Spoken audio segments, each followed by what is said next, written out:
show you how to change the deck belt on a zero turn. So stick with me. These are the only tools you need for this job.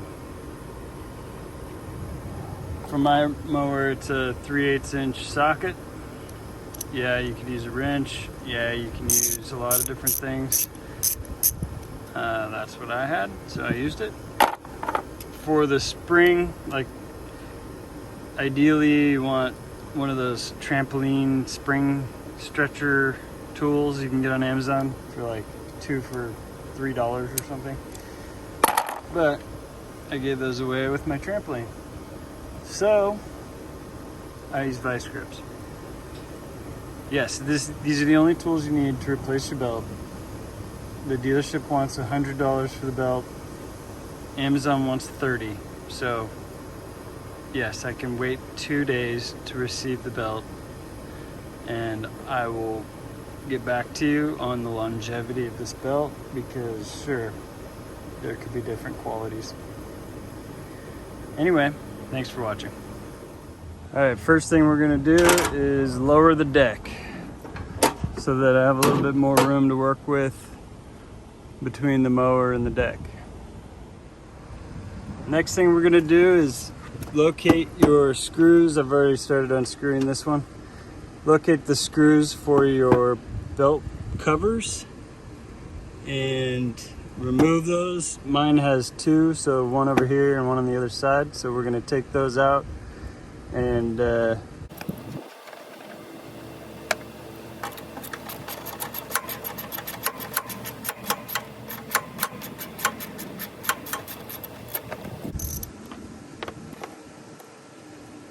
you always want to make sure you put those screws somewhere you're going to find them later.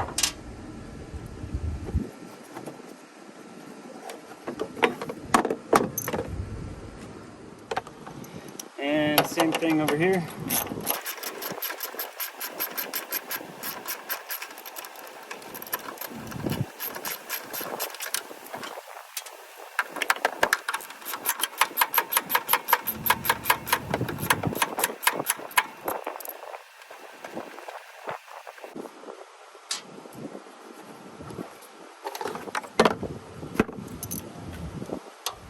And as with any repair that you're doing yourself, it's always good to understand the root cause analysis. Obviously I could smell all this burning rubber. That's how I knew it was going. But what I also see is that the pulley jumped from the belt jumped off the pulley right here. So you can see that belt right here should be on that track. So it's just been scraping away at what's probably meant to keep the belt on. Looks like it just jumped off. So sometimes that's from, what I like to do is raising and lowering the deck with my belt, or while it's running, just to adjust the height, like around curbs and stuff. And so now I know I shouldn't do that. This thing's meant to be down and engaged or disengaged while down before you raise it. So now I know, after having this for eight months or so, I know not to do that again. So yeah, this belt's ruined, and we'll go ahead and kind of memorize the path that it takes. It's going to be pretty obvious once it goes in, but next thing we're going to do is undo the tension on this. See the spring? We're going to take that hook off so that I have some slack on this pulley. You can see it has a slide here. The pulley will run on these tracks.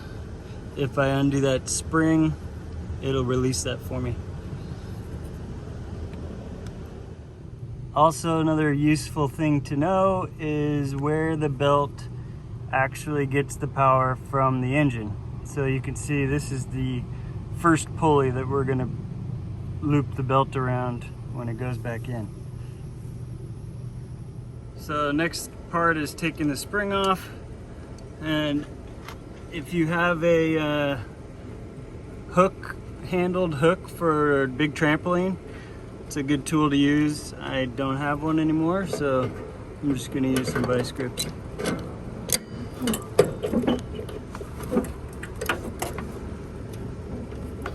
Do be careful with this spring, because obviously it can hurt you. I'm just gonna set that there for now. Push it forward. Actually, okay, it came off. Put that up on my screws. Now that the spring is unhooked, you can see that pulley just slides on that track. So now we're gonna take the old belt off and clean this up.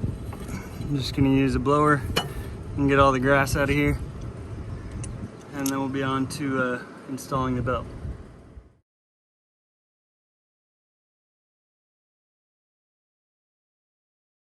Next thing to do is educate yourself about the belt. The pulleys, you can tell, have a front and a back. They're either ready to see this wider side, or the pulley is ready to see this narrower side. So just be familiar with which side is which. Mine, the printing is on the fixed side. And since I'm starting in the back pulley, I'll do whatever that pulley wants, if I flip it around or if I don't. But that helps you navigate the pulley system without knowing which way it goes. From the back here, you can see my pulley pretty well. You can see how I caused this issue, because when you raise and lower the deck, the rear pulley stays where it is. I also found this piece of string wrapped around one of the pulleys, and so combination of a few things. I can't tell if this is part of the belt itself or if I picked that up somewhere along the way, but what could have happened is I seized the pulley with that piece of string, and that caused the sorry, my mouth is so close to the microphone, and that could have caused the belt to jump. So I'm just gonna feed this through here and figure out how the pulley system works as I go.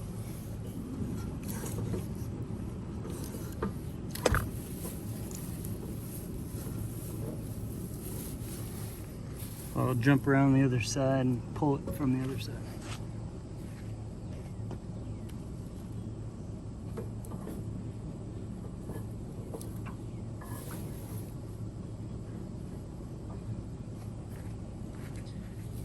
I'm just going to use the pulley itself to kind of get it on track. There we go. Okay, so that's in there. I'll push the slack up a bit so it doesn't jump again. The first pulley is the one with the derailleur. Derail preventer, I guess we should say. And the rest of these, you just kind of feed it through and figure out which way each pulley wanted to be. So I'm going to fit those through. We'll go to the other side. Now I can feel the inside of this pulley, and I can see that it wants the thin side. So this belt's going to go around this pulley, which means it's got to go around this pulley. So there you go. Every pulley now has a belt, and then I'm going to go double check the back, and I'm sure that's moved a little bit, and then reattach our spring, and that's it.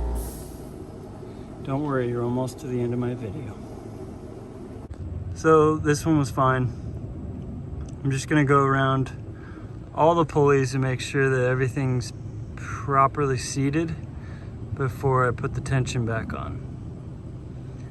So far, so good. All right, so for the final fun part, we're gonna take our pulley, figure out which way we wanna go.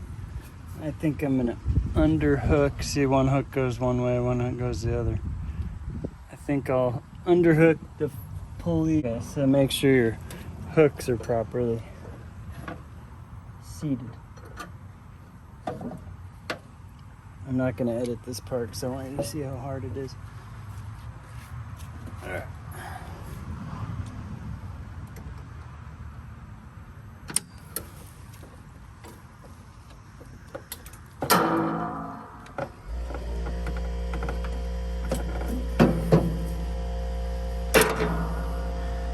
Good thing you couldn't see how red my face just got pulling that back.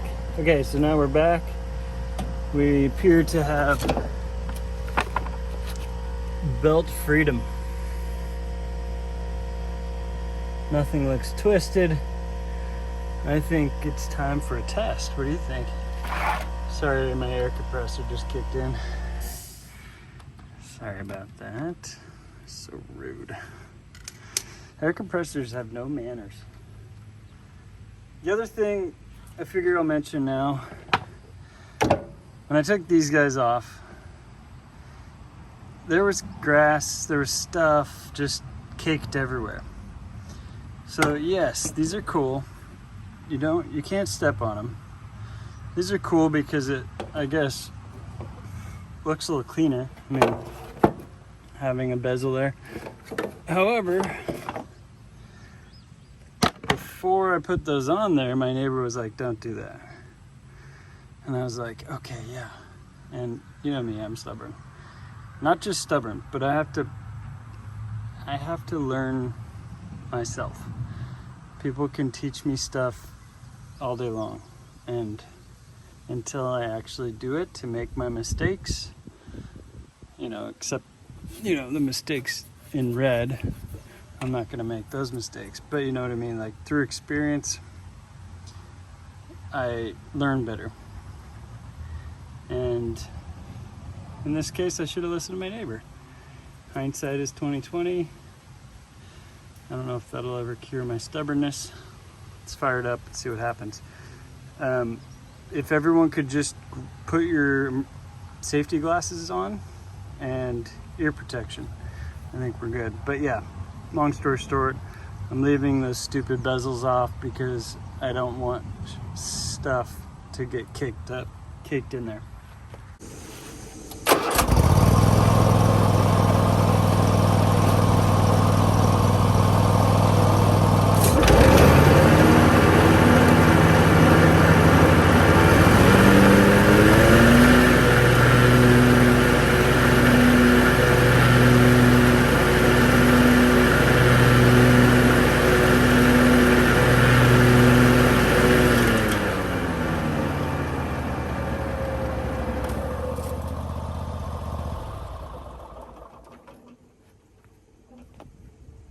Looks good to me.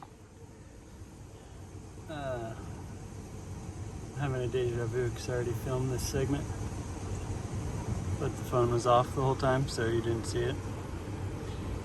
Anyway, yeah, so none of the belt looks like it's messed up. Everything looks secure. I'm gonna leave those plastic things off because my neighbor's smart. You know what I might do is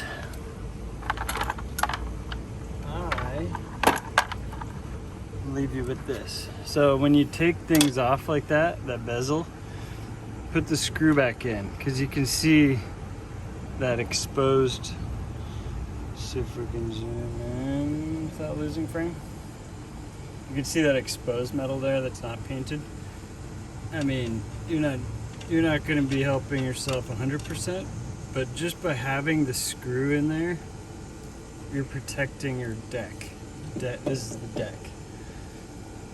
You don't want to hear my neighbor say that because it's vulgar. But so I'm just going to go around and put those 4 screws in the holes as placeholders. Also, these are a lot easier to lose than the plastic bezels. So there you have it. I fixed my own lawnmower, and I've done this exactly 0 times. Just so you know, do it yourself is super easy. Much of it is common sense, and you can do it yourself too. So if there's something specific you want to see, put it in the description or in the comment section, This is the first of a new series of do-it-yourself. I've always taken for granted my do-it-yourself ability, and obviously I've learned some things along the way. And there goes my rude air compressor once again. Maybe we'll do a DIY silencing your air compressor video, because that's not very hard at all. Anyway, but yeah, we just moved here, so I haven't silenced it. I'm gonna go put these two in the other side, and that's it. Thanks for watching. See you in the next one. If you like what you see, hit the like button. If you want to see more stuff like this, maybe think about subscribing. It's always interesting to see the comments, especially people that know more than me. Like I said, I'm just figuring this out on my own. Really not that hard. But I figured I would share, because I understand not everyone has that ability. That sounds conceited by itself. I was trying not to do that. Anyway, see you in the next one. We'll build something else cool. Have a great day. Thanks for watching.